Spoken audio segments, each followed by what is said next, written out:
Salam alaikum. Donc toujours avec la compacité sur C. Donc on a démontré l'équivalence entre la définition séquentielle de compacité ou d'un ensemble compact et sa caractérisation que un ensemble compact elle est fermé et borné. Alors ce qu'on va voir dans la suite, c'est un des résultats une des conséquences plutôt de la compacité. C'est ce qu'on appelle en fait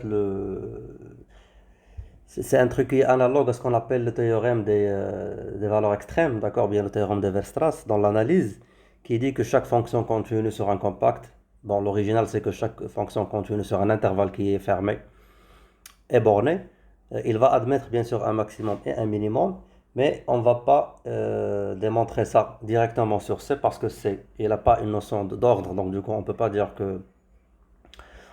que ça va admettre un maximum ou un minimum, par exemple, quand on a une fonction f qui va par exemple d'une partie de CA vers le C. Alors si tu prends par exemple un z et tu fais un f de z, donc le fait que f va admettre un maximum, un minimum, ça ne veut rien dire parce que le C n'est pas ordonné, donc du coup il ne vient pas avec un ordre naturel qui vient avec le C, sauf si on définit un ordre. Et donc, du coup, généralement, quand on parle de ce théorème des valeurs extrêmes, on le fait pour des fonctions qui vont de A, qui est bien sûr toujours une partie de C, dans R. D'accord? Donc, dans ce cas-là, bien sûr, quand on prend un Z et on fait un F de Z, le F de Z, le fait qu'il appartient à R, bien sûr, on peut définir, il y a un ordre, ce qui fait, il y a la notion de maximum et de minimum.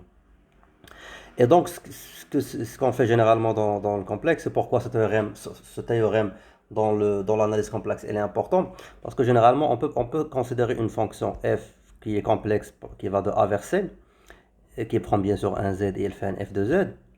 Et en quoi ça nous intéresse ce truc de valeur extrême? Si on fait le module de f de z, d'accord? C'est le module de f de z, bien sûr, il va partir de C vers le R, bon, vers le R plus. Et qui va prendre bien sûr un z bien sûr, par exemple un f de z tout simplement, et qui va faire le module de f de z.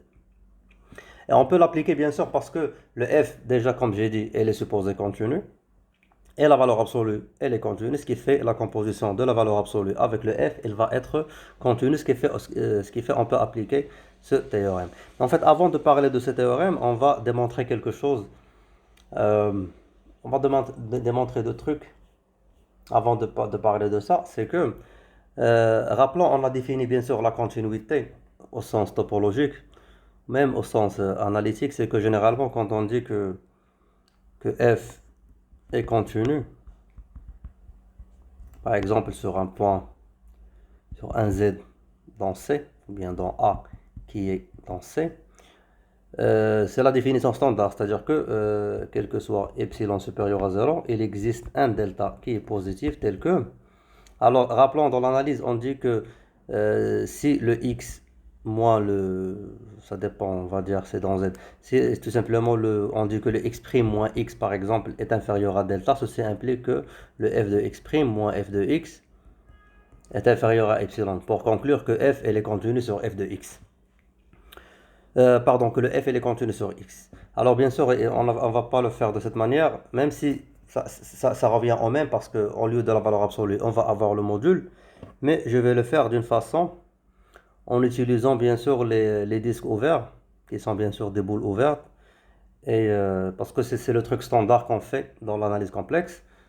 Donc on dit que quel que soit epsilon supérieur à 0, il existe un delta supérieur à 0 tel que si on va dire W, un autre complexe, ou bien Z', peu importe, il appartient au disque ouvert de centre Z et de rayon delta, implique que son image va appartenir à un disque ouvert autour de f de z et de rayon epsilon. Donc c'est exactement la même définition, sauf qu'au lieu bien sûr de faire le module, on fait directement le disque, et rappelons bien sûr que le disque ouvert, ils sont déjà définis par le module inférieur au rayon, ou bien à epsilon. Bien, ça dépend bien sûr de quelle quantité on parle. D'accord, donc du coup, c'est ça ce qui est continu. Alors, il y a une autre caractérisation de continuité qui est intéressante, c'est en passant par des suites. En fait, on dit que f est continu si et seulement si tu prends n'importe quelle suite Zn qui converge vers un Z, son image, la suite, c'est-à-dire la suite qui est faite à partir de l'image des termes de la suite Zn, elle doit converger vers le f de Z. C'est un truc qui est intéressant parce qu'il caractérise, on va dire qu'il caractérise la continuité à travers des suites, à travers la convergence des suites.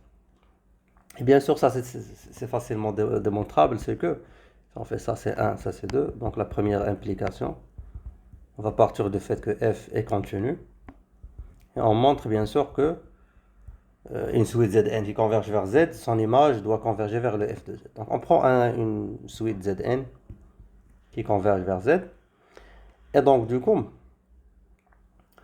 Zn est converge vers le Z. Donc du coup, Zn converge vers le Z. Ceci implique bien sûr que si je prends n'importe quel epsilon, il existe un n, on va dire un n qui est positif, bon, n dans n, tel que les xn, pardon, les termes Zn, il appartient au disque ouvert de centre Z et de rayon epsilon pour un nombre infini de termes n. Donc c'est ça la définition bien sûr de la convergence dans C. Et donc le fait que f bien sûr est continu, si on choisit un epsilon supérieur à ça, juste un rappel en fait, ça fait pas partie de la démonstration. Juste pour ne pas confondre, parce que on pouvait confondre cet epsilon avec cet epsilon, d'accord? Ça c'est juste la définition. Et là en fait c'est la démonstration. Donc si on prend n'importe quel epsilon supérieur à 0, donc pour trouver que f de Zn converge vers f de Z, on doit trouver que il existe une infinité de f de Zn qui appartiennent au disque ouvert de centre f de Z et de rayon epsilon, pour n'importe quel epsilon bien sûr. Alors pour ceci, on va partir du fait que, bien sûr, que f est continu et que Zn converge vers le Z. Donc, en fait, le f est continu. On va partir de Zn qui converge vers le Z. En fait, puisque la convergence de Zn vers le Z, elle est vraie pour tout epsilon, donc si on fixe une quantité lambda supérieure à 0, donc la convergence, c'est-à-dire puisque Zn converge vers le Z, ceci bien sûr va impliquer qu'il y a une infinité de termes Zn qui existent dans le voisinage ouvert de Z et de rayon delta. D'accord? Et par continuité, enfin on va pas oublier ça bien sûr, on va dire n delta à partir d'un certain n delta, et par continuité de f,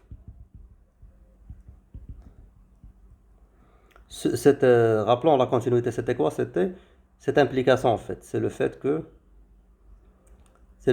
si on a pour les points qui existent dans un voisinage de Z delta, ça implique que leur image elle existe dans un voisinage de f de Z epsilon. Ce qui fait, par continuité de f, puisque le Zn appartient à des Z delta, ceci implique que leurs images ils appartiennent au centre D de f de Z epsilon, bien sûr ça c'est quel que soit n supérieur à delta. Donc du coup on est parti d'un epsilon qui est arbitraire supérieur à 0 et on a trouvé que il y a une infinité de termes de la suite f de Zn qui appartient au disque ouvert ou bien au voisinage de f de Z avec l'epsilon. Et ceci bien sûr montre que la suite f de Zn, bien sûr ça en tant que suite, il converge vers le f de Z. Et donc on a montré bien sûr la première, la deuxième implication, on va partir du fait que le Zn, si on a en fait l'application que pour chaque Zn, leur f de Z, l'image de la suite f de Zn converge vers f de Z, on doit montrer que f est continu. Donc ce qu'on va faire, on va faire par l'absurde, on suppose que f en fait n'est pas continu. Qu'est-ce que cela veut dire? Parce que, rappelons, pour dire qu'elle est continue, c'est quel que soit epsilon, il existe un delta tel qu'on a l'implication. Donc, du coup, la négation de ça, ça va être, il existe, c'est implique qu'il existe un epsilon supérieur à 0, tel que, pour n'importe quel delta supérieur à 0, il existe un x qui appartient au voisinage, au disque ouvert autour de... À chaque fois, je dis des x, c'est parfois des z, et parfois des... J'espère que je suis consistant par rapport à ça. Non, donc du coup, là, on va dire qu'il existe un W, parce qu'on est dans le complexe, qui appartient au disque ouvert de centre Z et de rayon delta, mais son image f de w n'appartient pas au disque autour de f de z epsilon. Donc en fait c'est ça la négation en général, parce que rappelons que pour qu'une implication P implique Q soit fausse, il faut que P soit vrai mais Q soit fausse, d'accord? Donc du coup en gros c'est ça. Donc du coup on a un certain W qui appartient au voisinage de D de Z, mais son image n'appartient pas au voisinage D de F de Z. Et donc du coup ce qu'on va faire c'est que bien sûr ça c'est vrai pour tous les deltas, parce que là c'est la négation, il faut faire attention, c'est l'epsilon qui se fixe et c'est le delta qui va varier, ça c'est la négation, ce qui fait je peux prendre un delta qui est égal à 1 sur n, bien sûr pour n dans n étoile. On va prendre plusieurs deltas, donc pour chaque n on va prendre un delta. Donc du coup pour ce delta, bien sûr cette définition, il nous dit qu'il existe un W qui appartient à D de Z delta, tel que, ou bien mais, son image n'appartient pas à D de F de Z epsilon. Bien sûr, comme j'ai dit, ça on va le faire pour chaque, ça on va dire delta n. Là pour chaque n, bien sûr, ce qui fait pour chaque n, pour chaque n, ou bien pour chaque delta n, il existe un tel W. Ce qui fait je vais l'appeler Wn, parce qu'il y a la correspondance entre ces points W et ces deltas. Et donc du coup, qu'est-ce que j'ai fait? J'ai pu construire une suite que je vais construire une suite à partir des points qui satisfait cette implication, ou bien la négation de cette implication, ce qui fait on a la suite Wn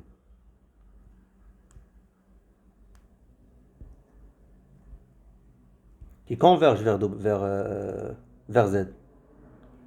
Peut-être qu'il fallait mettre Zn. Bon, c'est pas grave. On va l'appeler Zn, voilà. Juste parce que là, on a les indices que je vais appeler Zn, juste pour rester consistant avec le théorème. Parce qu'en fait, j'ai écrit avant W parce que c'était un seul point, mais là, puisqu'on va faire ça sous forme de suite, on peut les appeler Zn, sans confondre, bien sûr, les termes avec le point. Et donc, du coup, cette première, qu'est-ce qu'il nous dit? Il nous dit que pour chaque delta n, bien sûr, on a quoi? On a un Zn qui appartient au voisinage de Z delta n. C'est-à-dire que, on va dire que, bien sûr, ceci implique que, finalement, le Zn, c'est pas, bon, le Zn moins Z, bien sûr, ça c'est inférieur à delta en termes de module, mais c'est pas grave, ça c'est équivalent à dire ça, donc c'est pas la peine de le faire. Donc, du coup, qu'est-ce que cela veut dire? Cela veut dire que la suite Zn, cette partie-là, il dit que la suite Zn, il va converger vers le Z parce que pour chaque n, il y a le Zn qui est dans le centre, on va dire, de Z et delta n. Bien sûr, delta n, ça c'est le 1 sur n, tout simplement. Ce qui fait, on a le Zn moins Z inférieur à 1 sur n, ce qui fait, bien sûr, la suite, il va être majoré, ou bien son module va être majoré par le 1 sur n, ce qui fait, le Zn va converger vers le Z, tel que, ça, c'est exactement la négation de la convergence. Pourquoi? Parce que on a le f de Zn n'appartient pas au voisinage de f de Z epsilon. Bien sûr, ça c'est epsilon, cet epsilon qui existe. Ce qui fait, c'est-à-dire l'epsilon qui est fixe. Ce qui fait la suite de f de Zn, il ne va pas converger vers f de Z. Pourquoi? Parce que j'ai trouvé un epsilon tel que pour chaque n, on a le f de Z, f de Zn n'appartient pas au voisinage de f de Z. Donc du coup, tel que on a le Zn qui converge vers le Z, tel que f de Zn ne converge pas, on va dire, vers le f de Z. Ce qui est contradictoire parce qu'on est parti du fait que chaque f pour chaque Zn, c'est quoi l'implication 2? C'est que chaque suite Zn qui converge vers Z, la suite qui est formée par les images de Zn, il converge vers f de Z. Et donc du coup là on a trouvé une contradiction, on a trouvé qu'il existe une suite, d'accord, qui converge vers le Z tel que son image ne converge pas vers le f de Z. Et bien sûr ceci implique que, c'est contradictoire tout simplement, ce qui implique que f doit être continu. Et c'est bon, on a bien sûr démontré l'équivalence. Donc, et donc voilà, en fait comme j'ai dit, ce théorème il est important parce que ce résultat est important parce que je vais l'utiliser pour montrer que les images décompactes par des fonctions continues, elles sont compactes. Et ce qui va bien sûr être important pour... on peut le voir ça bien sûr comme des lemmes pour le théorème des valeurs extrêmes ou bien l'analogue des valeurs extrêmes dans l'ensemble complexe. Donc du coup, on se voit dans la vidéo prochaine pour continuer ça, Inch'Allah.